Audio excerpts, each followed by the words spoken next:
almenys ho sento així, amb aquesta part més de l'ànima de tots i també del Lluís Maria en aquest cas, amb aquesta part més mística, no? En Lluís Maria va estar, com sabeu, silenciat molts cops en vida i cal reconèixer la importància que ha tingut i té encara pels nostres països catalans, des de diferents vessants, com veureu, la gramòtica, la filosòfica, la política, l'espiritual, i com el nostre referent en la lluita antiviolenta. Jo crec que, no sé si sense voler d'alguna manera, aquesta música i aquest violí ens ha portat amb aquesta part més espiritual. Gràcies. En aquest acte ens acompanyen, tenim el plaer que ens acompanyi en Joan Salavila, que és escriptor, poeta i va ser company i amic de Lluís Maria Xirinacs, o sigui que ens podrà dir coses molt interessants, suposo que relacionades inclús amb l'època d'aquesta autobiografia.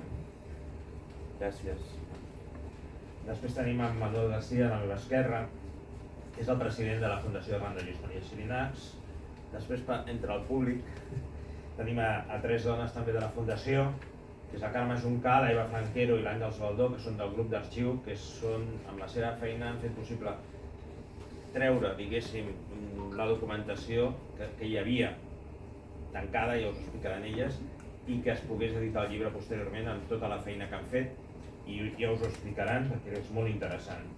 I repeteixo, d'alguna manera, també agrair a Anònim aquest espai tan polièdric i diverses facetes de restaurant, de begudes i de cultura, no? Perquè no hi ha una cosa, però posava a pensar, al final, també un lloc per pensar. I molt bé, no sé, repeteixo, agrair a Marina Serra que ens tornarà a tocar música i crec que és un gran, no sé, és molt important avui i l'agraïm molt que estigui aquí. Gràcies. Comencem, doncs, i comencem si voleu, amb el Manuel García, president de la Fundació, que us dirà unes paraules. Tenim que anar apropant el micro cada vegada, D'acord. Sí, s'encén? T'has de posar bastant a prop, però sí. D'acord. Bé, jo repetiré algunes de les coses que ha dit el Toni, però a vegades s'han de repetir perquè quedin una mica gravades. Bona tarda a tothom, en primer lloc. Soc Manuel García, president de la Fundació Arran de Lluís Maria Xirinacs. En el seu nom, us dono les gràcies per la vostra assistència. Estem aquí per fer la presentació del llibre Des de dins de mi.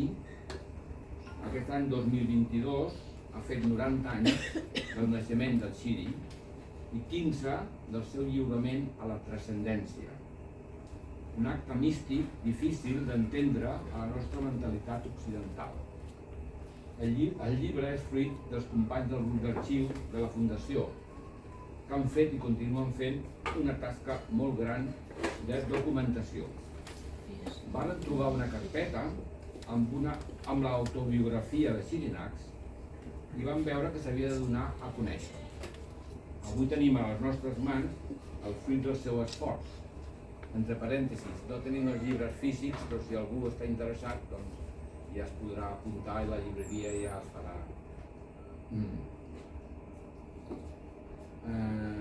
També hem d'agrair al Jordi Soler de Boliana Edicions que l'hagi volgut editar. És important que cada vegada més gent conegui la vida i obra de Xirinacs per recuperar-la col·lectivament la importància d'aquesta figura única que hem tingut la sort de tenir entre nosaltres. Al portal de la Fundació, la web xirinacs.cat, trobareu molta informació sobre la vida i l'obra, com autobiografia, el seu model filosòfic Globalium, arxiu personal, la vida, pensament, DVDs, vídeos. Hi ha quantitat d'informació que podeu mirar, podeu imprimir si voleu, podeu escoltar.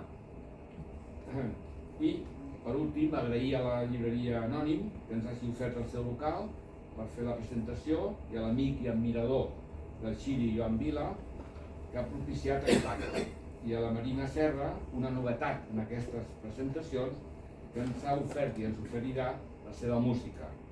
I als altres companys de la Fundació que han estat citats, que ens acompanyen i que també seguidament us parlaran quan arribi el moment. Moltes gràcies.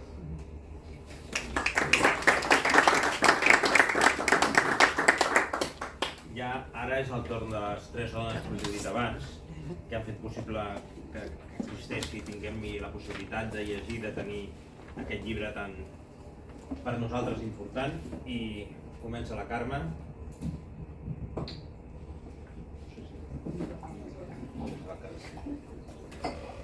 Hola, em dic Carme i soc membre del grup d'arxiu de la Fundació Arran de Lluís Maria Xirinacs. La Fundació custodia l'arxiu personal de Xirinacs.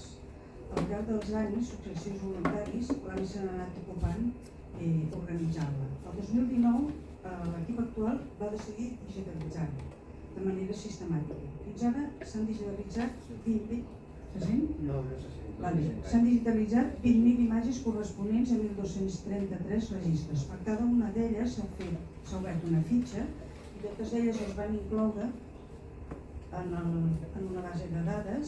Aquí tenim un exemple de la fitxa la base de dades que està en obert, a la que es pot accedir a partir de xirinacs.cat/arxiu personal. Les fitxes són com les que teniu en pantalla i les podeu filtrar segons el tema, segons el que us interessi, per la data, per la localització, per l'esdeveniment, paraules clau, etc.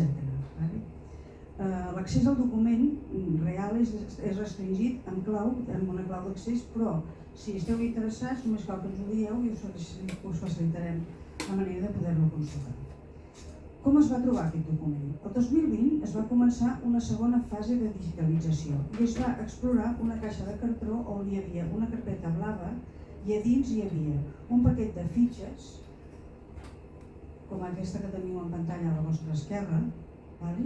Hi havia també un plec de papers amb esquemes cronològics, com aquest que teniu a la dreta, i veiem que aquest material és molt interessant perquè va ser la base per ell per posar-se a escriure unes fitxes esquemàtiques dels fets importants de cada any i una cronologia que anava des del 1932 fins al 1975. A la carpeta blava hi havia també un plec de fotografies escollides per ell mateix i que havien de servir per il·lustrar el text, com aquestes que teniu aquí en pantalla. Hi havia un manuscrit de 186 pàgines, escrites en bolígraf blau amb una lletra petita,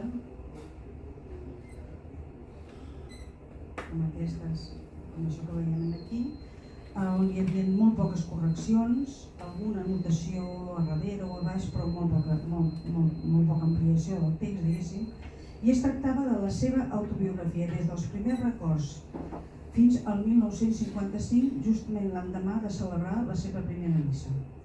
I faltava en aquest plec de fulls la pàgina 147, que està perduda i no sabem on és. També hi havia una transcripció manuscrita incompleta del text. Ens vam plantejar, vam veure que tot això en si era una unitat i que potser valia la pena mirar aviam què s'havia de fer amb ella. I se'ns van ocórrer unes quantes preguntes.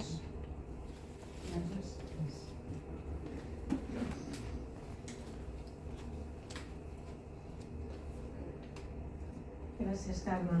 Doncs sí, se'ns van ocórrer unes quantes preguntes. Potser la primera d'elles, també pots passar, sisplau, era en quin context en Lluís Maria va escriure aquesta autobiografia. I la primera cosa que sabem és que ho va fer l'any 1975, que era a la presó. Però per què era a la presó? En quines circumstàncies? I per això hem de recordar uns fets que molts de vosaltres segur que recordeu, que és la detenció del 113 a Santa Maria Mitjancera, que es va esdevenir el 28 d'octubre de 1973. Aleshores, en Lluís Maria també va ser detingut. Teniu aquí una fitxa que es va recollir a la revista Sàpiens gràcies a la investigació que va fer Antoni Batista, i en ella veieu que diu a baix dels motius de la detenció, diu se sancionó con 350.000 pessetes. Era una de les més altes sancions que hi va haver del 113, perquè ell d'alguna manera ja tenia antecedents, per dir-ho així. Aleshores, bé, us explicarem amb les seves paraules, amb les seves pròpies, la Carme ens ho llegirà, a les seves pròpies paraules, conservem un text que ens explica exactament les condicions de la seva detenció i ho fa a l'obra La traïció dels líders. El dia 13 s'inicià el procés contra el 113. Els dies 17 i 18 de novembre de 1973 em vaig tornar a comprometre en un afer d'alt risc.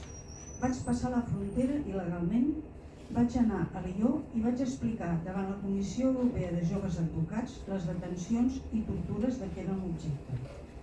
I vaig tornar a creuar la frontera. La cosa agafà un to kafkià quan vaig saber que el conductor del cotxe era policia. El cas era que, finalment, després de gairebé 3 anys de procés, després del desafiament de la incompareixença a les citacions al Tribunal de l'Ordre Públic, després de la contínua provocació de les meves declaracions i actuacions, van decidir tancar-me. El peix havia picat l'amo. Començava una segona etapa en la meva lluita contra el règim. Gràcies, Carme. Bé, doncs ja sabem les circumstàncies de la detenció d'en Lluís Maria i aleshores el dia 23 de novembre ell és detingut i portat inicialment a les dependències de la presó Model, va estar a la segona galeria durant una setmana i el dia 1 de desembre doncs se'l van endur cap a Carabanchel, on tindrà presó durant 22 mesos. Aleshores, aquell mateix dia, ell va iniciar una vaga de fam, la vaga de fam més llarga que en Lluís Maria va fer, que el va portar quasi bé al llindar de la mort, que va ser de 42 dies. La va iniciar, com hem dit aquí, a la presó Model i la va acabar doncs, a Carabanchel. Bé, aquí a aquestes fotografies que teniu aquí a la dreta teniu una imatge de la presó de Carabanchel que ja afortunadament no existeix i a l'esquerra doncs, teniu del nostre arxiu que conservem el carnet de Lluís Maria de l'Assemblea de Catalunya. A continuació, l'Eva doncs, ens continuarà resolent les preguntes que ens van fer. Doncs que en quin moment escriu l'autobiografia és el que vam pensar, perquè amb tots aquests tràngols volíem precisar-ho. I trobem que l'any 75, quan estava redactant el que ell anomena unes memòries, es troba a l'Hospital Penitenciari de la presó de Carabanchel. S'està recuperant d'una vaga de fam, aquesta vegada de 31 dies, perdó. La segona que va fer a Carabanchel, la 5a de les 8 que va fer al llarg de la seva vida. Durant el seu ingrés, en Lluís era un gran grafòman. Durant el seu ingrés va fer 2 diaris de presó. El de l'any 75 porta per títol Entro en el Gran Buit, és aquest que veieu aquí. I llegirem les entrades corresponents al 28 d'abril i el 5 de maig de l'any 78. 28 d'abril de 1975. Abans d'ahir, 26 d'abril, em van encarregar 3 coses. Un manifest curt i una explicació més llarga, urgents, i unes memòries meves no urgents. Dia 5 de maig de 1975. Els dies 2 i 3 els vaig dedicar a fer un fitxer cronològic, el més complet possible per les memòries que m'encarregaren. Una 60ena de fitxes. Ahir, 4 de maig, vaig començar a escriure. 4 fulls. Avui n'he fet 6. Està clar que depèn de la inspiració. De moment va bé. A les obres de pati he meditat molt la forma d'enfocar-ho. Dubtes, dificultats... A part de certes peculiaritats formals, he optat per defugir tota truculència de fons, que ragi com l'aigua clara. Soc així i prou. Aquesta norma, com sempre, segurament portarà complicacions a l'hora d'editar. Què hi farem? Aquí a la pantalla teniu una d'aquestes fitxes, que és la que correspon al 53-54, i és quan està al Belda, on crec que el nostre ponent d'avui també té records. I doncs aquestes fitxes van ser, juntament amb la cronologia que hem vist abans, el seu recordatori per poder redactar tot aquest text que és minuciós, que hi ha dates, que hi ha noms i que fa honor a la seva memòria. El 14 de juliol de l'any 75 escriu un altre text que ens posarà llum sobre aquesta qüestió. Carme, sí. 14 de juliol de 1975. Les memòries avancen a poc a poquet. He dubtat si fer un llibre petit o un llibre llarg. També si és millor salvar un cert atractiu novel·lístic o millor salvar l'arxiu biogràfic. Com sempre, he optat pel camí difícil i costerut. He pensat que no es treu res d'agradar al públic si li fa estampa. Sempre s'està a temps d'extraure de l'abundós material una novel·leta simpàtica. I així he optat pel llibre llarg i la intenció biogràfica completa en els trets fonamentals. Es comprèn, doncs, que en el full 183 de l'esborrany encara estigui descrivint l'ordenació sacerdotal de l'any 1955 als 22 anys d'edat. Estic a mig camí de la meva vida, però és molt probable que la segona meitat estigui molt més plena d'esdeveniments. I no s'equivocava. Si ens fixem en el que hem sentit, veiem que, segons les seves paraules, sembla que tenia intenció de continuar les memòries fins a aquell juliol del 75 en el que estava escrivint. Però el cert és que les va tancar quan va arribar l'any 55, a la pàgina 186 del manuscrit. Encara tenim una altra confirmació que el 14 de juliol va ser la data final, ja que cap a la meitat de la redacció, en el mateix full del text, ocasionalment, com veureu aquí, assenyalat amb aquestes fletxetes, anava anotant en vertical i al marge la data en què ho feia. I així hem pogut saber que la darrera entrada fou el 14 de juliol. Comença, doncs, el 4 de maig i acaba el 14 de juliol. En poc més de 2 mesos, narra 22 anys de la seva vida. Com ha esmentat abans la Carme, quan vam llegir el text, quan el vam transcriure, vam quedar abduïts per aquest text amb tants registres, que té registres íntims, descriptius, moltes vegades és irònic, divertit, profund, i que ens parlava d'un xirinacs que nosaltres no coneixíem. Nosaltres coneixíem el xirinacs públic, i aquest és el que ara en diem el xirinacs abans de xirinacs. També vam veure que estava tot preparat per editar. Ell havia fet un preàmbul, i en aquest preàmbul, a més, veurem que hi ha una interpel·lació directa als qui els hi arribés aquest text de les mans. Diu així: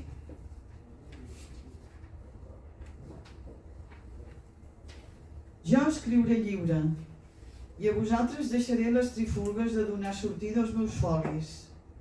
I evidentment ens ho vam prendre seriosament. Vam contactar amb Jordi Soler, de Boliana, que va acceptar editar-ho. I a més, en aquest llibre hi ha 2 pròlegs magnífics. Un del seu germà, que li dedica unes paraules amoroses i sentides, i després la Dolors Marín, que és estudiosa del Globalium, i fa una anàlisi i ens convida i estimula a la lectura. I aquí ho teniu. Passo la paraula al Toni, ara. Ara tenim el nostre convidat especial a continuació.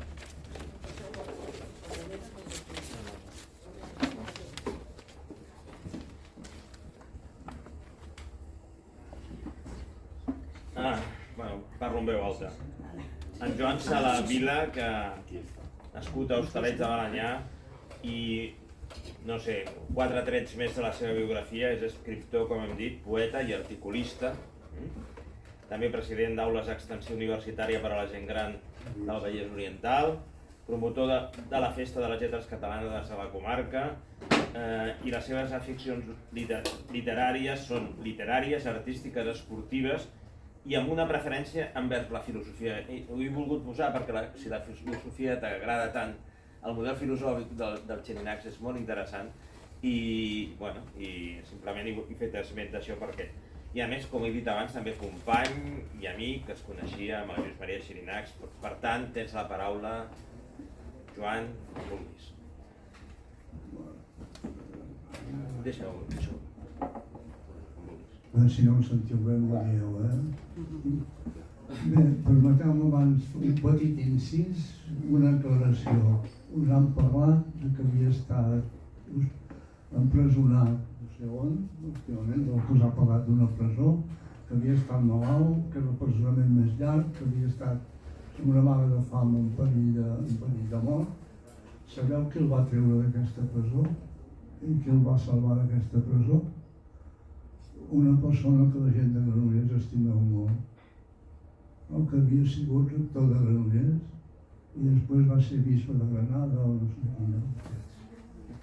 Aquest senyor és el que va treure el Lluís Maria Xirinacs d'aquesta presó que, si no s'hi arriba a temps, li costava la vida. Perdoneu, ja parlo el terme. Com defineixo jo Lluís Maria Xirinacs?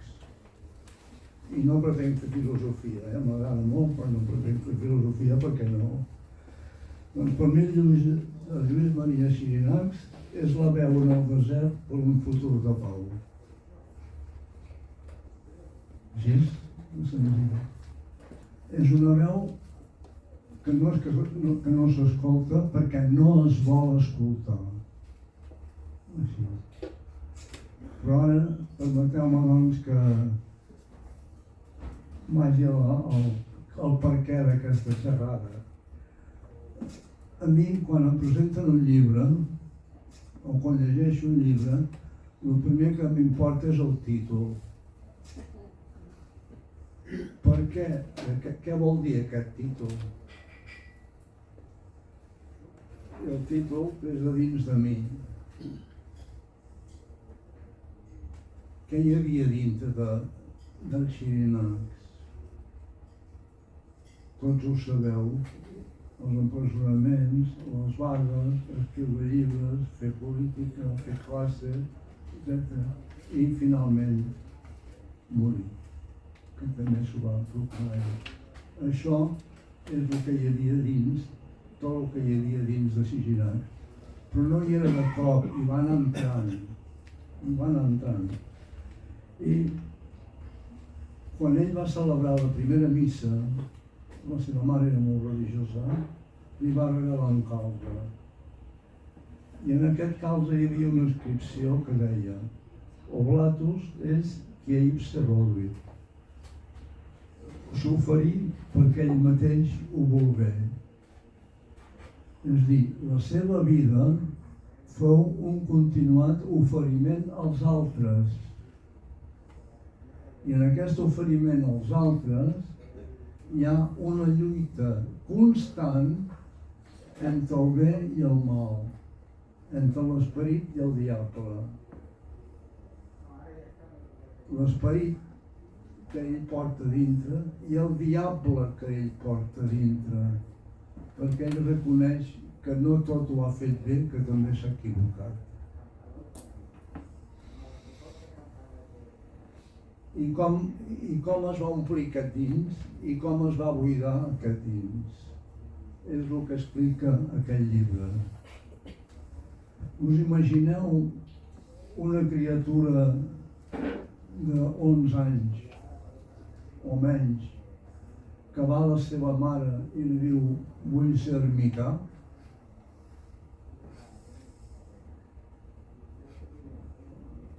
Sí, Xirinacs li va dir a la seva mare quan tenia uns anys que volia ser ermità. Per què no ho va ser?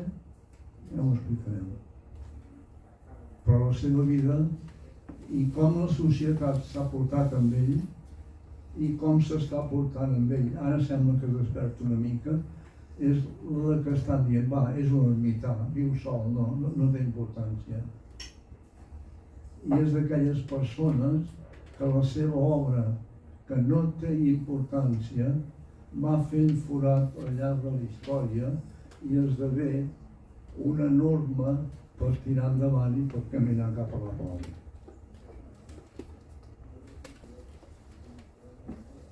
Els seus pares són els primers pedagogs i els primers mestres i van coincidir en una època molt dolenta. No sé si vosaltres vareu coincidir, però jo sí. La guerra. Quan va estallar la guerra, Lluís tenia 3 anys o 4. Jo en tenia 7. Quan va estallar la guerra. I la guerra va marcar molt el Xirimat. A mi no em va marcar, perquè la guerra, podríem dir que va ser la guerra va ser un dels anys més feliços de la meva vida. Els xinans vivia en una gran ciutat. Jo vivia en una casa de pagès d'un poble de pagès.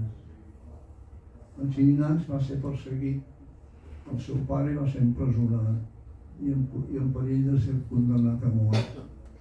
Jo vaig viure en una casa de pagès de Pau que els diumenges s'hi deia missa i teníem una família amagada que el senyor havia estat davant del piquet de fusellament.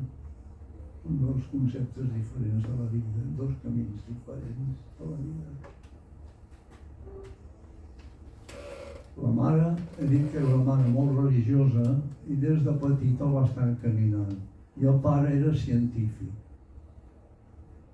És a dir, els dos són els 2 grans pedagogs d'un gran filòsof i un gran científic. Perquè si una cosa tenia Lluís Maria Xirinacs era una intel·ligència superdotada i extraordinària. I una intel·ligència que li permetia parlar i posar en ridícul, si es vol dir que no ell no ho gosés, però que els resultats sí ho eren, posar en ridícul personalitats com tenia abans. Com havia posat en ridícul, en certa manera, el general de l'Escola Pia, que era un hongarès, el pare Tòmec, i un altre que havia estat director d'ell, el pare Laurent Suárez, que també era una personalitat. I amb ell sempre tenia una resposta que demostrava que el que li estaven dient era equivocat i que la raó estava de la seva part. La guerra, quin efecte va tenir amb ell? Doncs un efecte molt dolorós.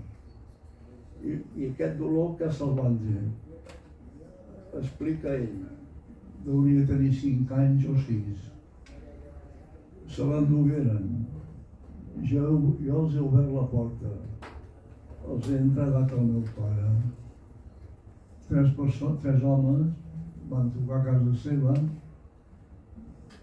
Ell va obrir la porta, van dir que eren amics del seu pare i els va deixar entrar.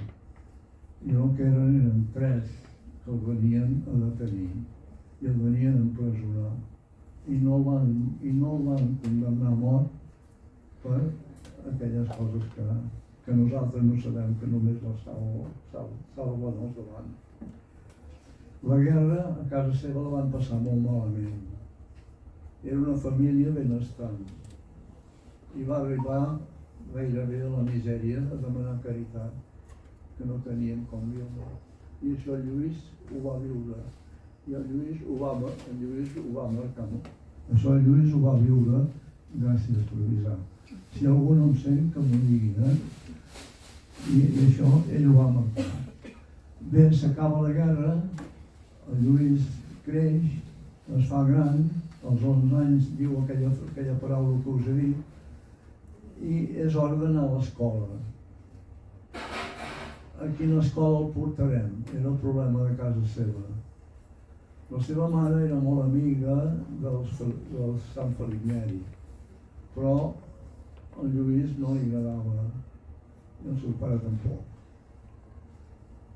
Aleshores van anar als jesuïtes, van intentar portar-los als jesuïtes, però estava ple i no hi cabia, no hi va poder entrar.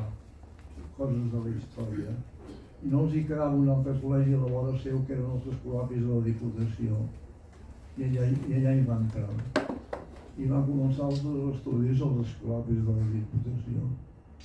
Quina va ser la sort de Lluís Masirinacs entrar als escolapis de la Diputació? Senzillament que es va trobar amb dues persones que jo m'estimo molt i ell també, el pare Claudi Vilà i el Ramon Castelltor. El pare Claudi Vilà era un historiador, un geòleg, i recordo que jo el vaig tenir de professor al Belda i un dia a classe ens va dir una frase i no us espanteu. Tindrem molt que agrair als comunistes. Era un home de visió i que tocava de peus a terra. I aquesta persona va orientar en els seus estudis la Lluís Maria Xirinacs. I com que Lluís Maria Xirinacs de jove ja escrivia bé i s'expressava bé, va ensenyar els seus escrits al pare Ramon Castelltor.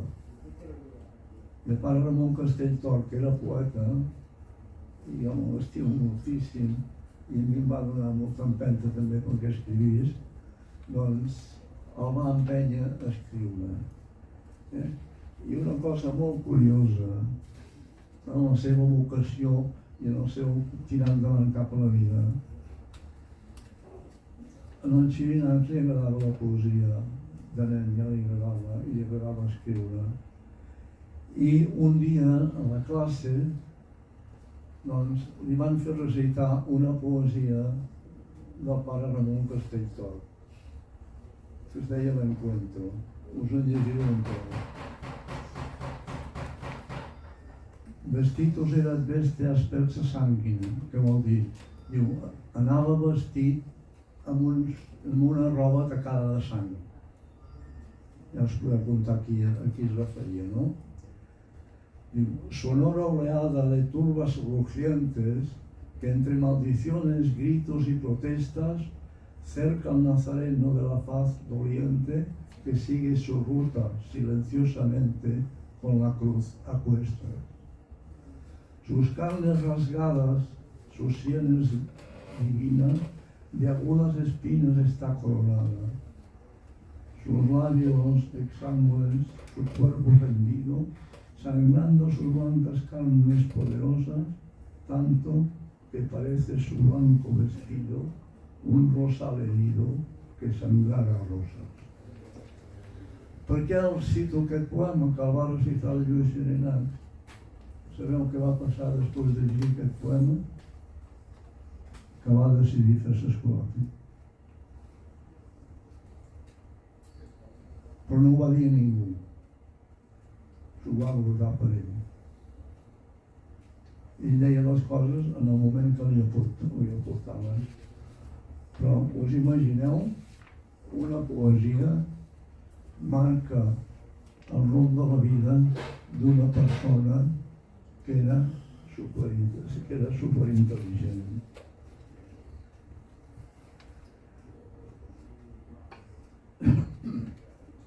Us he parlat abans dels filipons. Hi havia un capellà filipon, el pare Giral, que la seva mare hi tenia molta relació amb ell, es confessava amb ell, anaven a missa amb ell i portava el nen amb ell. I un dia el pare Giral li fa aquesta pregunta: fillet, et faria il·lusió ser sacerdot? Va quedar a l'aire. Després d'haver-li fet aquesta pregunta, va venir el recital de la poesia que va fer amb el seu curs on estava estudiant i les coses van anar tirant. Tenia 15 anys quan va passar això. Era un jove intel·ligent, un jove evident, que sabia fer les coses. I d'ell, un professor, un escolapi, va dir: poques persones als 15 anys han tingut la sort d'haver assolit la contemplació adquirida i haver disposat de lectures orientadores adequades. És dir, als 15 anys, en Lluís Masrianacs havia llegit molts llibres. Tants llibres que jo fins als 30 anys no n'havia llegit cap com ell. Jo vivia a Pagès, i a Pagès en aquella època no hi havia diners, no es compraven llibres. En tota la meva estada només recordo que el meu avi em va regalar un llibre i em va regalar la Bíblia.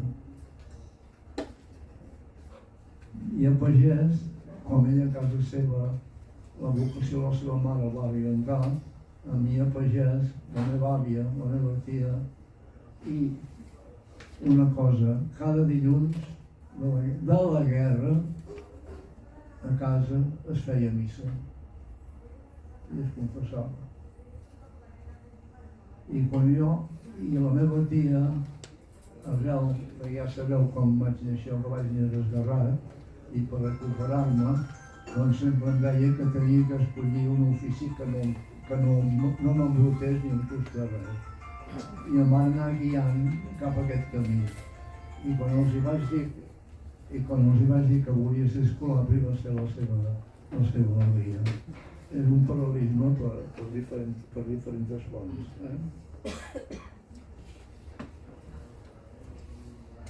Un dels llibres que va llegir i de molt jove era de la mort de l'amic i de l'amat del Ramon Llull.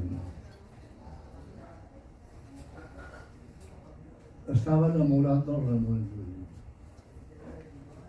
I el nom de Fundació Randa és un homenatge al Ramon Llull, perquè Randa és una de les muntanyes on vivia i anava el Ramon Llull. I ell, les obres aquestes, doncs, l'enamoraven. Ja us han dit abans que als 15 anys havia llegit molt, i és veritat. Després, però als 15 anys no havia escrit, però començava a escriure perquè el pare Castelltorra el va animar molt a escriure, que escrivia. I ara decideix ser escolapi, quan ho viu a casa seva, a la Mar de Contents, i ve l'hora d'ingressar. Alella, Moià, Iratxe i el del Rovireto. Alella va ser un any de pas, com també va ser per mi. Va ser un any de pas, no li va agradar el mestre que tenia, no va trobar la substància que ell buscava i el que volia en una religió. Va passar l'any bonament ajudat a la seva mare i amb les visites de la seva mare, fins que va anar a Moià. A Moià era el noviciat, és a dir, era l'ingrés oficial a l'escola Pia, és on feien la festa que et posaven l'hàbit i estaves un any de novici i passat aquest any feies els vots i eres escolàpia. I aquí aquest any va trobar una persona que també la vaig tenir jo, una persona velleta, del seu pas pel carrer com caminava, no n'hauria donat dos rals, però era una persona que la seva mirada captivava.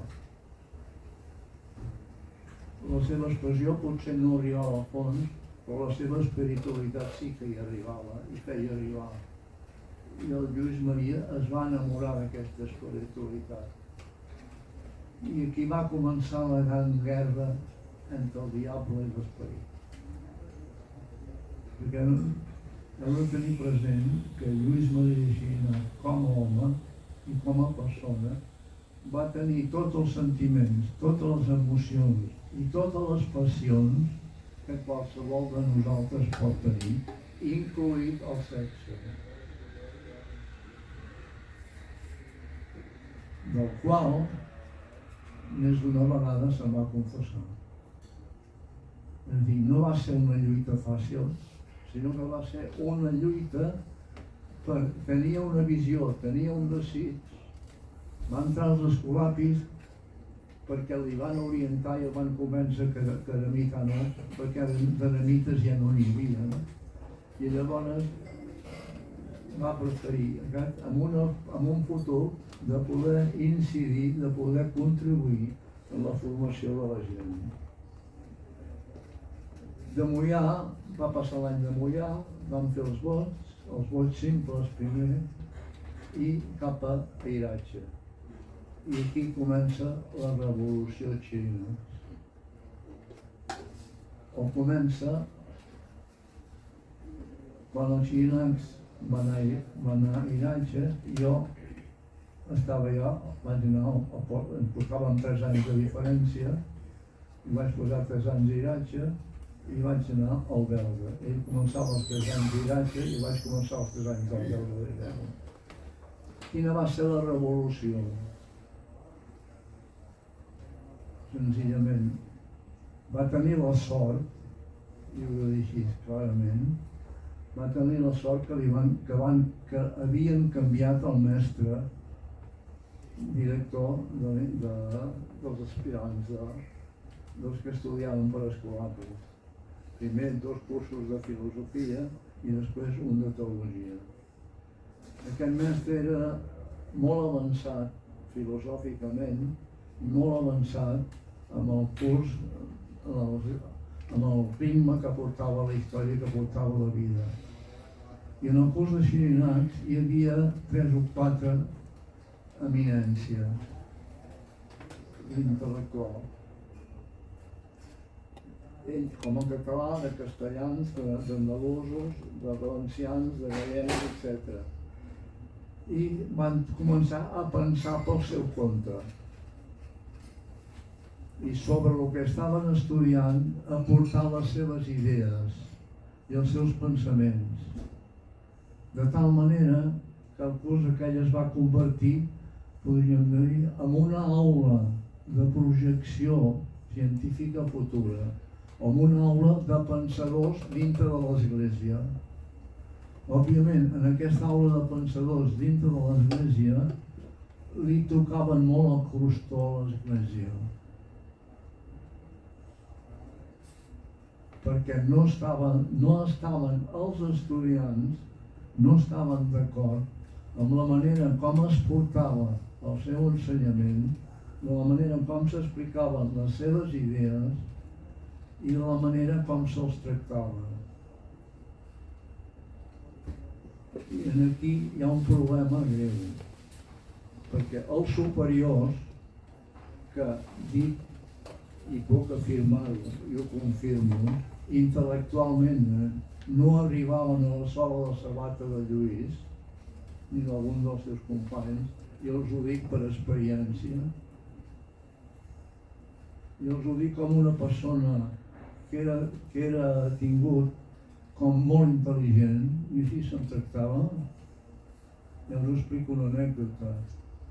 Un d'aquests professors del Xirinac, que era professor de matemàtiques, em va enviar a la pissarra a fer una demostració d'una figura geomètrica. Em va canviar totes les lletres de la figura i em va dir, vés a la pissarra. Em va fer que jo li demostrés el que ella em demanava, i senzillament jo tenia una memòria fabulosa, ara no la tinc, però llavors sí. Si on hi havia una A i va posar una K, i on hi havia una B i va posar una M, jo em sabia de memòria les lletres que hi havia allà i li vaig fer la demostració amb les lletres canviades. Em va felicitar i em va enviar a seure. Però no es va preocupar de res més. Una persona que t'envia a seure molt bé i no es preocupa ni de demanar-me perquè si m'agraden les matemàtiques, que no m'agraden. Si era intel·ligent, quina fidelitat com a professor li puc tenir. I era un gran professor, i era un gran matemàtic. Però faltava pedagogia, faltava psicologia, que és la guerra que tenien el grup d'estudis de Lluís Maria Xirinacs, que era un grup que tots estaven d'acord. El Lluís era el que portava la veu cantant, juntament amb 2 més que ara aquí no recordo el nom. Van arribar a teologia, en el segon de teologia, i a segon de teologia encara les coses es van agreujar més perquè es van atrevir a fer afirmacions que des d'un punt de vista teològic els professors d'allà no hi estaven d'acord. No hi estaven d'acord, però tampoc sabien dialogar i sabien convèncer els seus estudiants. I algun d'ells més d'una vegada ha posat en ridícul amb les seves afirmacions. I això joves de 17, 18 i 19 anys. És a dir, l'estada a Iratxe i l'estada al Belda va ser una guerra de cultura filosòfica i religiosa enfrontada a un estatus religiós en què el vot d'obediència et podia fer callar i tenies que fer les coses per obediència. Jo ara em pregunto, el vot d'obediència tenia tanta força que et podia fer perdre la teva identitat i et podia negar el fet de ser persona? Perquè amb una persona que li impedeixen el dret a pensar és igual que un animal del bosc, és un animal, és un de la fauna. I és un argument molt fàcil. I és molt... Suposo que molts de vosaltres us hi heu trobat que o bé per menys o bé per més amb dificultats.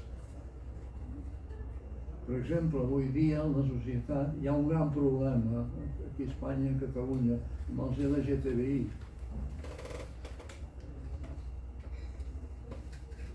Jo no hi estic d'acord, però els respecto. Jo tinc amics ateus i els respecto moltíssim. I sou molt amics i hem fet coses juntes. Per què el respecto l'LGTBI i els xinacs també els hauria respectat? Senzillament perquè igual que jo, ells també són fills de Déu. I amb aquesta resposta tinc prou de per què respecto jo a les persones. Pot ser que la persona que jo respecti i el xinà respectava perquè era fill de Déu, ell es cregui que no és el seu problema. És el seu problema, allà ell amb això. Però jo des del punt de vista del respecte a ell li parlaré normalment i no li negaré el meu diàleg. I el belga, quan van acabar el batx, van anar al belga, doncs la cosa va empitjorar. Va empitjorar per la relació. Al belga hi havia un pare mestre que era molt bona persona, però era molt dictador. I a més, tenia molt a desitjar en quant a saviesa teològica, però no et deixava parlar. Jo aquest el vaig patir, no em deixava parlar. Però com que jo era una persona que respectava molt els capellans, perquè ja que us dic això us dic una cosa, des del primer dia que vaig anar a classe fins l'últim dia que he anat a classe, guerra inclosa, els meus mestres sempre han estat capellans. És un fet. La història té fets amagats. La història té fets amagats. No? Doncs el grup de Lluís Maria Xinacs, el belga d'Inegua, va arribar un moment que es va trobar traït pels qui tenien confiança. I una de les persones que el Xinacs li va saber més greu que no l'entengués va ser el pare Claudi Vilà. El pare Claudi Vilà, que va arribar, que en aquell moment era el rector del belga d'Iregua. Em preguntareu què és el belga d'Iregua. El belga d'Iregua era una casa d'estudis dels escolapis que estava a les vores del poble. I tenia la peculiaritat que tenia un gran un hort en forma triangular que feia uns 300 metres de base i tenia una llargada aproximada d'1 quilòmetre. I en aquell hort s'hi conreaven pèsols, mongetes, patates, hi havia arbres fruiters, hi havia maduixes, i una peculiaritat que l'aigua del riu Iregua, hi havia un rec que desviava l'aigua cap a l'hort i final. I aquesta desvia de l'aigua servia per fer-se per fer l'electricitat que es feia servir en el convent. Jo vaig ser responsable un any d'aquest fet de tenir cura que l'aparell que feia l'electricitat doncs funcionés. I anaves a les 5 de la tarda, a les 4, engegaves, posaves l'aigua a treballar, començava i es feia l'electricitat. I una altra cosa que tenia el Belda, que no tenia els altres col·legis, perquè una incisió, a Iratge es passava gana, i és veritat. Però el Belda no t'ho acabaves, i també és veritat. I hi havia una altra cosa al Belda que jugava molt, que tots els apicultors de la comarca, els oliverers de la comarca, a l'hora de la col·lecta de les olives, passaven a moldre les olives al Belda. Per què? Perquè era el molí més barat i on et robaven menys. I jo hi havia, més d'una vegada, doncs, ens havíem parlat, jo personalment, com que em cuidava de l'electricitat juntament amb un altre, havíem parlat amb ells i ens feien unes torrades de pa molt impressionants. I al Belda van passar coses que van cridar molt l'atenció. Per exemple, hi va haver una època que van posar monges i les monges es cuidaven de tot. I en aquella època es va trobar un braç d'un nounat en l'hort. I es va acusar a un estudiant que s'havia entès amb una monja. No es va saber mai qui era i què era el fet, però el fet hi va ser. I aquest va ser un dels altres motius que els superiors van voler frenar els pensaments i les ideologies dels seus alumnes. De tal manera que els hi van inclús prohibir parlar i fer preguntes a classe. Clar, tot això anava fent fons. I el Lluís, inclús, allò s'hi va arribar lluny una cosa, que se'ls hi va ajornar o se'ls hi va mig prohibir o se'ls hi va dir que no se'ls hi permetria l'ordenació sacerdotal.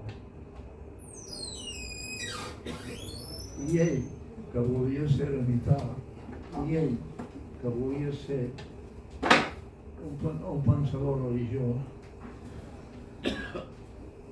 doncs aquesta prohibició li va sentar molt mal, li va fer molt de mal. Inclús va contribuir. Jo dissortadament no vaig coincidir amb els cirinòlegs, primerament perquè era 3 anys més gran que ell, però vaig tenir la mala sort, o la sort, no sé què, que a Vilanova i la Geltrú un escolar es va tornar sec. I aleshores van demanar auxili al Belda que els enviessin un estudiant dels llestos. I vaig tenir la mala sort que m'hi van enviar. I vaig passar un any i pico a Vilanova i quan vaig tornar, el meu curs ja estava fent el final, l'últim curs, i els cirinàs encara no havia arribat. Així que no vaig poder viure tota aquesta intríngulis de revelació o de rebel·lió entre els estudiants i els mestres. I els mestres que abans havien estat a favor dels estudiants es van girar d'esquena i es van trobar sols. Però els estudiants no van renunciar a les seves idees i la seva argumentació va ser molt més poderosa. I tots van arribar i van ser ordenats. Van ser ordenats sacerdots. I aleshores comença a manifestar-se què hi havia dins de Lluís Maria Xirina, què hi ha dins de mi. Amb tota la lluita que havia tingut per formar-se intel·lectualment, sigui un gran filòsof, i un gran teòleg també, arriba a fer classe, a donar classes. I un dels llocs on va donar classes va ser al Col·legi de la Diputació i amb l'altre que van fer. Jo amb ell vaig coincidir amb l'escola, però no vaig coincidir amb el... Vam coincidir a Sant Anton, ell estava amb els estudiants de la universitat i jo estava amb els alumnes que els portava a fer educació física, que és el que em van donar. Vam coincidir aquí. Després van fer trobades, ens saludàvem perquè érem amics, això sí, i teníem els nostres contactes, però ideològicament no. Ell ideològicament va anar per una banda, jo ideològicament vaig caminar, no sé, per sort, o perquè la història així ho porta, em vaig dedicar als 23 anys sense tenir ni idea de lo que era jugar un partit de futbol. Una mica d'idea sí, perquè el meu pare jugava, del que era l'esport, i em vaig dedicar a l'esport, a la filosofia i a la pedagogia de l'esport. I la prova no és per inventar-me, tinc 3 medalles al mèrit deportiu. La medalla de la Federació de Patinatge de Gel, perquè jo soc un dels iniciadors i fundadors del Club de Gel Puigcerdà. La medalla de l'esport educatiu, tinc la medalla de l'Ajuntament de Barcelona de l'esport educatiu, i la medalla de la Federació de Balonmano per la meva actuació feta aquí a Granollers amb el Balonmano de Granollers. És el meu recorregut. I el Xirinacs té uns altres recorreguts. Quins reconeguts? La presó. Quins reconeguts? Les vagues de fam. Quins reconeguts? L'estada davant de la presó demanant l'amnistia i la solució. Quin recorregut? A la plaça Sant Jaume demanant a la Generalitat també pel mateix. I tot això afectat per una malaltia. Una malaltia que va anar pujant, es va declarant, fins que va arribar on va arribar. Hi ha una pregunta que potser em fareu. I per què es va secularitzar el Lluís Masia de Xirinacs? Jo em vaig secularitzar perquè vaig veure que la meva manera d'actuar no lligava amb el ser capellà i lligava més el ser cristià des de fora. I ho vaig fer amb tots els permisos. Vaig demanar el permís de la Santa Seu, me'l van donar. El bisbe de Barcelona em va cridar a una visita i vaig anar, va intentar convèncer-me, no em va tornar a convèncer-me, i al final em va dir, doncs a partir d'ara estigui tranquil, vagi-se'n, i si es vol casar pot començar a buscar una noieta. I jo quan em va dir això pensava, si ja la tinc. I era veritat, però no era conegut, perquè quan vaig anar al bisbe i d'això, molta gent de Granollers ni ho sabia. I això que ell era de Granollers i de la gran família de Granollers, de la família Sastre. I el Lluís Maria Xirinacs, doncs, va començar també el seu curs així. Dintre de l'actuació, per què es va secularitzar? Bé, quan va veure que dintre de l'Escola Pia doncs, no podia dedicar-se o tenia una altra vocació, va passar a les parròquies i va haver uns bisbes que el van acceptar. Dintre de la parròquia li van donar feina a la parròquia. Però va arribar un moment que els bisbes no hi estaven d'acord i se'l treien de sobre. I un dia hi va haver un bisbe que se'l va treure de sobre i no li donaven els permisos que donaven. I ell al veure's que no podia fer el seu desig, que era ermità, que era un apòstol de la gent, doncs l'única solució que va tenir va ser secularitzar-se. I quan es va secularitzar va seguir tota la carrera política. Per què va ser polític? Perquè ell ho volia ser? No. Ell no volia ser polític. Ell volia ser un servidor de les persones. I va ser la gent que el va empènyer a ser polític. Quan va ser el senador més votat d'Espanya. I quan va demostrar que estava al servei de les persones? Doncs, en el Senat, mentre hi havia la sessió, ell estava dempeus. Mentre no es declarés l'amnistia. Quan es va declarar l'amnistia va seure. Però era la seva protesta defensant l'amnistia. Quan es va acabar la legislatura aquesta, van venir les votacions. A les següents votacions, ell anava amb un partit polític. No sé si us en recordeu amb el BEAN. El BEAN era el partit polític que es presentava. Jo recordo que vaig fer una presentació d'ell aquí a Granollers, perquè Esquerra Republicana, que ocupava les primeres places d'aquesta candidatura, però no podia anar en nom d'Esquerra Republicana perquè encara no estava reconeguda. Però el BEAN no va sortir ningú a Granollers, pràcticament no el va votar ningú. I es va acabar la política de Lluís Massirinac. Una vegada acabada la política i a fora i Sarlar, què fa? Ell havia vist de petit que el seu pare estava entusiasmat per la filatèlia i d'alguna cosa es tenia que viure. I es va dedicar a la filatèlia. Es va dedicar a comprar i a vendre això, segells, no? Va arribar un moment que les entitats filatèliques es van donar compte de la capacitat intel·lectual d'aquella persona i el volien convèncer perquè es fes soci d'ells. Què va passar?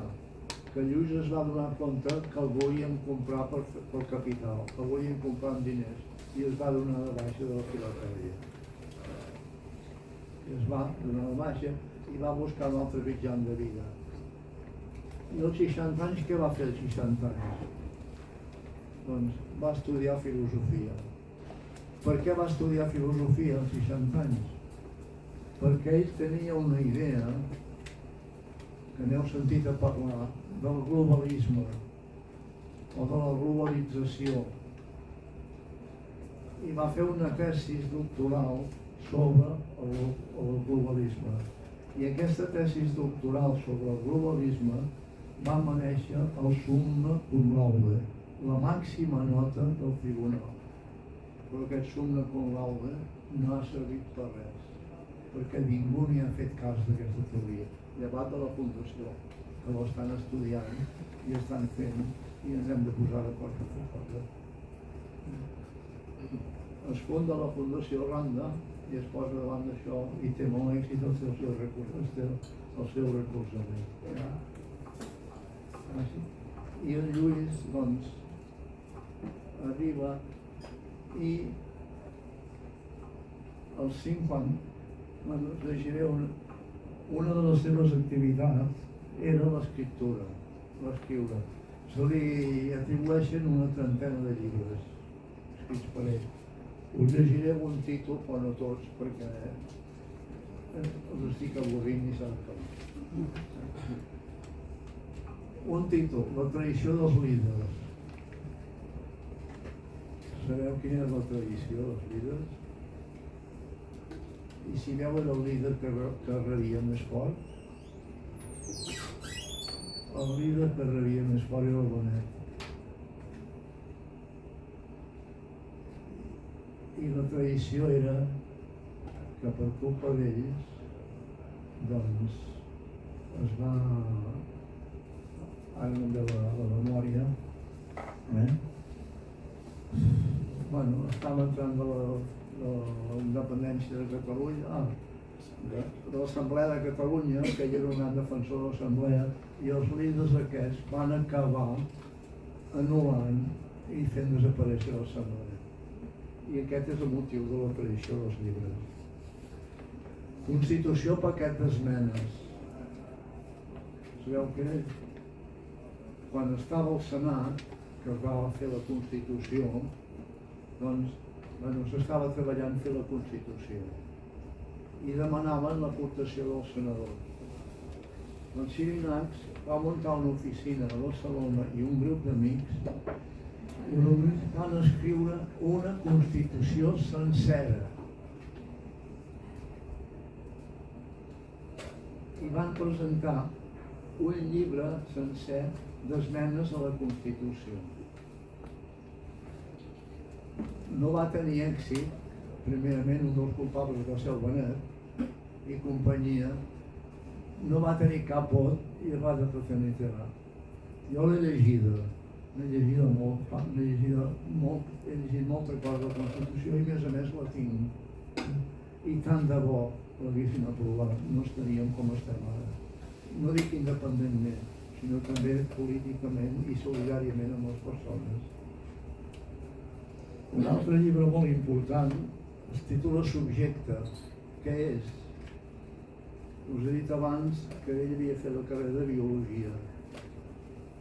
Era el coneixement científic i filosòfic de la persona pensant, de la persona com a pensador i com a racional.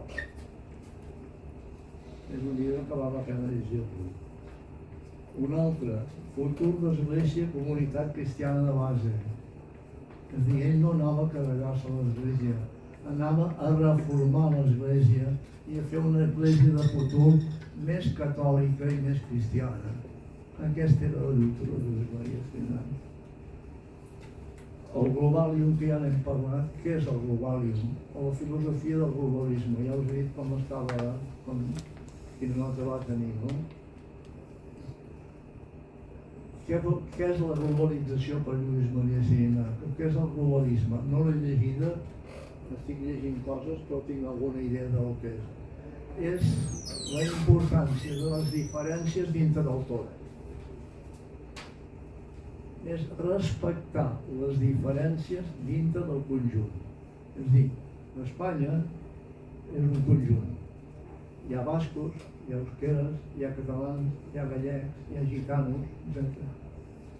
Tots aquests han de ser respectats dintre del conjunt. I la globalització no és anul·lar Catalunya, anul·lar Euskadi, anul·lar aquest, és trobar la germanor entre tots perquè hi hagi un pensament i un diàleg de diferències, perquè només amb les diferències s'avança la història. I aquesta, ara, evidentment que la filosofia va molt més enllà, és molt més extensa, i si entreu a la pàgina web de Fundació Randa podreu llegir-la, perquè hi és. Un altre llibre important, Secularització i Cristianisme. Ja us he explicat abans què era, no? I després vull acabar amb un altre llibre i acabo, ja acabo. Hi havia un senyor que es deia, no sé si no heu sentit parlar mai, Agustí Xaló. Aquest senyor era un economista molt important. Una mica en síntesi. Aquest senyor, quan tenia 15 anys, estava al servei d'un gran economista internacional. No sé si era francès o danès, no sé com era. En l'època de guerres, en què la plata escassejava i no n'hi havia. Cada dia hi havia menys plata. I ell va sentir una conversa entre dos potentats de la guerra, un d'ells, allà on treballava ell, que deien que han de canviar la moneda perquè si no tenim plata no farem diners perquè no tenim diners per pagar la guerra. I aleshores es va fer el diner de paper. I ell ho va sentir i el va marcar molt. I quan els seus estudis i quan va ser gran es va dedicar a estudiar una moneda telemàtica mitjançant la qual no es poguessin fer trampes ni es poguessin fer manipulacions. Ell tenia la idea de la moneda telemàtica, però li faltava donar-la a córrer. I ell buscava una personalitat. I va sentir a parlar i va conèixer políticament la personalitat de Lluís Maria Xirinacs i va pensar en ell, però Xirinacs en principi no podia. Però quan va deixar la política, l'Agustí va tornar i tots dos van redactar el volumen sobre la moneda telemàtica. I aquesta moneda telemàtica va ser presentada en un congrés, em penso que a Nairobi. Moltes felicitacions, molt d'èxit, però com que aquesta moneda impedia les trampes, no ha tingut èxit, ni ha sigut endavant. Era l'altre fracàs, diríem, de Xinac, però jo estic convençut de que la moneda telemàtica hi serà, de que l'Església canviarà i el Papa ho està posant en pràctica, i que ho està posant en pràctica una cosa molt senzilla, una anècdota. No sé si llegiu, jo estic subscrit a una revista dels jesuïtes que es diu Cristianisme i Justícia, i hi ha una revista d'aquestes que parla de la LGTBI. I aleshores, en una oportunitat, hi va haver una pregunta que li van fer al Papa sobre què pensava. I ell diu, què voleu que pensi jo de la LGTBI, si o no, si n'és que veure, i més, si són bones persones, diu, l'important és no ser això, l'important és ser bones persones. Per tant, és un donar la mà del Papa a aquesta gent. I el Papa no havia parlat mai de... quan cito les paraules se me'n van, de gais, no havia parlat mai de persones gais. I el Papa ha parlat de persones anomenant-les personalment gais. És a dir, que és una nova visió, és un avenç. Quin ha estat el fruit del dins dels Xinacs? Pues, tota aquesta feina que ha fet ell l'ha fet molt clar. I deixeu-me acabar. No sé si l'heu llegit, Sis nits d'agost, una novel·la que es va fer la pel·lícula. Jo he llegit la novel·la i he llegit la pel·lícula. Estic content que s'hagi escrit la novel·la i estic content que s'hagi fet la pel·lícula, però no hi estic d'acord. No hi estic d'acord amb tot. Evidentment que les novel·les, si no hi introdueixen una mica de certesa de què, no tenen èxit. Si les pel·lícules no tenen una mica de morbo i de cursa, no tenen èxit, no? I hi ha unes tendències com els Xirinacs hagués tingut alguna relació sexual. Els Xirinacs va lluitar per no tenir relacions sexuals amb altres, no n'ha tingut. Ell va tenir la seva època i els seus problemes, però ha lluitat contra això. I jo estic convençut que aquesta lluita que ha entrat dintre de l'Església, perquè hi ha entitats cristianes de gais i lesbianes, hi ha associacions cristianes de gais i lesbianes que per tant per què hi ha? Perquè el ser gai i el ser lesbiana no és un caprici, és una influència de la naturalesa. Es neix gai o es neix lesbiana. I esperem que aquesta lluita que ha començat i aquestes coses que s'hagin obert continuen, i ara tenim la paraula a vosaltres. Perdoneu.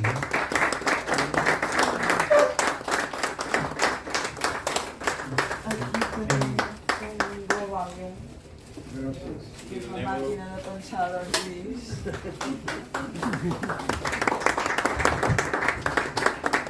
Comentar-vos que el que hem ofert ara al Joan Sala és un poliedre de 26 cares, que és un objecte simbòlic i representatiu del Globalium, del model filosòfic global de la realitat dels Xirinacs, que en realitat és hiperesfèric i en 80 àrees.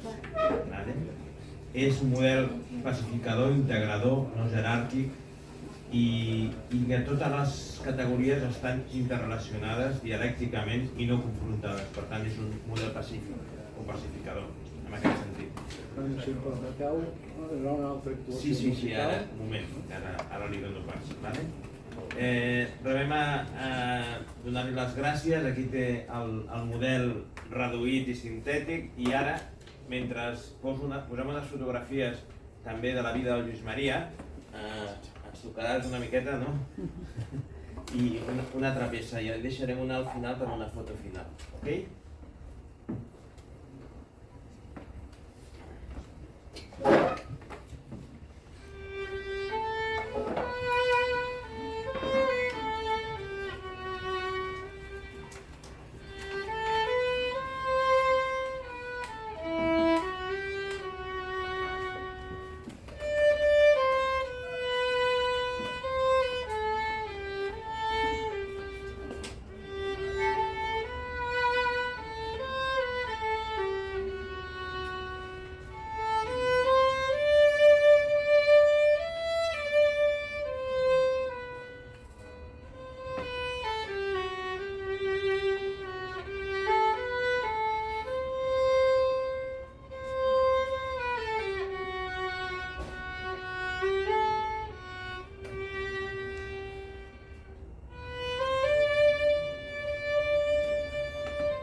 Si algú vol fer algun comentari, alguna pregunta, el mateix Joan Sala, nosaltres, el que vulgueu. O un comentari del que heu sentit, del que heu viscut, que us ha semblat, no sé. Vull preguntar una cosa. Tota la gent dels escolapis passaven per aquest circuit que heu anomenat, d'allò? Sí. Jo vaig passar per l'Ella, vaig passar per Mollà, vaig passar per Iratge i vaig passar per el... Això és el País Basc? Sí. Iratge sí, està al costat d'Estella. Està al peu de Montecurra i aquí hi ha el monestir d'Iratge. No ho sabíem. En aquest monestir d'Iratge, històricament, és on es van sublevar els militars a Navarra. No sé quin general era aquell Podellana o un d'aquests. No. Era molt. Una pregunta, algun comentari més? Jo us animo a comprar el llibre, a llegir-lo, perquè estarà molt més ampliat tot el que ens ha explicat el Joan. Quan acabeu de llegir, torneu a començar. S'ha de llegir 2 vegades. És impressionant. La biografia de Lluís Maria és impressionant, perquè hi ha moltíssima informació d'ell i del moment històric, cultural, etc. És realment únic, també. Quants anys tenia quan es va morir? Era el dia del seu aniversari. 75. 75, sí. Va escollir el dia del seu aniversari. Sí, va ser el que diu la pel·lícula, que quan va arribar al Pla de Campagot. Aquest que teniu al darrere. El Pla de Campagot, que això és Ogassa. Quan va arribar al Pla de Campagot, segons el novel·lista i segons la pel·lícula, el Xirinacs es va estirar. Però el Xirinacs no es va estirar en el Pla de Campagot, va caure estès en el Pla de Campagot. Això no ho sabem. Sí, jo tinc la idea de Lluís Maria Xirinacs, quan va decidir això, era anar a morir a dalt del Taga. El Taga és la muntanya de la Mare.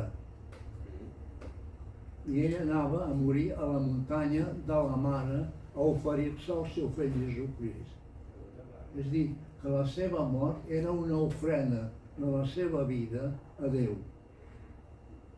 I llavors el seu metge, que durant 5 anys va estar treballant la idea, hi ha un llibre que explica els 5 anys, que ara no me'n recordo el títol, però és igual, que explica els 5 anys, i després, la segona part, els 60 dies del mes de juliol, fins a arribar al mes d'agost. Falten 60 dies, no, falten 30 dies. Els 30 dies, cada dia té una declaració. I aleshores, el darrer dia, al final, quan ha fet tot això amb l'ajuda del metge, i cura la preparació per morir, està calcada o copiada de les morts d'hindús, de swamis hindús, o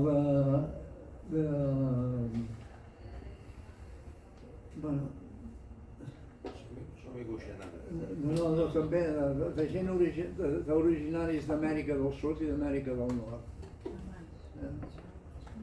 Aleshores, quan un swami s'adonava que vindria la seva mort, que s'adonava que tenia que morir, es retirava a la muntanya i sense menjar res, es deixava morir. I el Xirinacs va preparar això durant 5 anys amb un metge. I en la seva butxaca portava aquell paper que deia que si algú el trobava que no l'explotés, que el deixés en pau. Per què? Perquè si el despertaven es perdia tot el treball que s'havia fet. I no s'aconseguia, i no s'assolia el que ell volia, que era donar-se davant de Déu. Tu, Joan, has dit una cosa molt significativa. Tu ets una persona que vas estar molt al costat d'ell en tota la seva trajectòria de vida. Llavors has dit que el llibre, estàs content que s'hagi publicat i que s'hagi fet la pel·lícula, però que en moltes coses no estàs d'acord. Crec que és molt acertat perquè en les novel·les, no sé si és el cas del llibre, el compraré, me'l miraré, no? Doncs perquè la gent quedi satisfeta i passin coses, doncs posen moltes coses que no són les realitats. Per això a mi la ficció no m'agrada, no? Perquè llavors hi ha historiadors que els hi has de preguntar, quan han escrit els novel·listes, hi has de preguntar, però aquest fet és veritat o no? Perquè de vegades et fan creure fets que no són certs. I això estic d'acord amb tu, perquè això a mi principalment em molesta, perquè quan estic llegint una novel·la no sé quins fets són els reals i quins no ho són. I amb la pel·lícula passa el mateix, no? Jaume, un moment. No perdem el compte que una novel·la és una història ficció. I la història ficció humana, si no hi ha la passió, si no hi ha l'emoció, si no hi ha sentiment, si no hi ha sexe, no té manera de ser. El que en una novel·la es digui això no vol dir que la realitat sigui veritat. És a dir, és una ficció. I a la pel·lícula també es dona a entendre això. Si no hi ha aquestes coses, no tenen èxit, no lliguen. Llavors, perquè tingui èxit ens estan enganyant. No! Aleshores, jo escric, inclús se m'ha criticat, i se m'ha criticat per internet, escric el que jo penso. Que és tot el contrari del que pensen alguns altres. Jo dic que sóc amic de teus i hi ha gent que no m'ho perdona, que no ho accepta. Jo sí que estic a favor de la LGTBI i hi ha gent que no m'ho perdona i no ho accepta. Però cuidado, sortim de la base, tots són persones. I llavors respectem què és la llibertat. La llibertat és el dret a equivocar-se i l'obligació d'esmenar-te si et dones compte que estàs equivocat. Això és la llibertat. I aquesta llibertat no es practica. Bueno, no me'l penso perquè allà han de tancar, ens tenen feina, penso. Bueno, desitgem que hagi contribuït aquest acte, no, a l'interès per aquesta publicació, que no és una novel·la, que és una autobiografia, tot el que posa aquí és real. És ensaig, això? No, això és una autobiografia de Lluís Maria Xirinacs, Vale.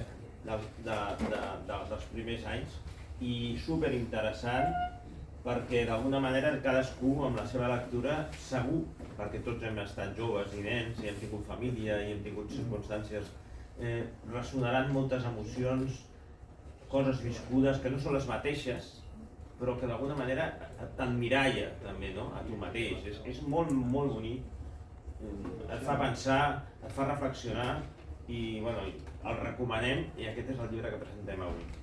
En principi ja donem per acabat, però demanaria a la Marina que aquest és el pla de Campagot on es va lliurar Lluís Maria Xirinacs a la vida, a la natura i a Déu i d'alguna manera m'agradaria que estigués acompanyat una mica del violí aquesta imatge. Un moment, aquesta pedra que es veu és un monument, una obra d'art feta per un artista d'aquí al Vallès de Cardedeu. Jaume Rodríguez. Jaume Rodríguez. I és aquí on es va trobar. Sí.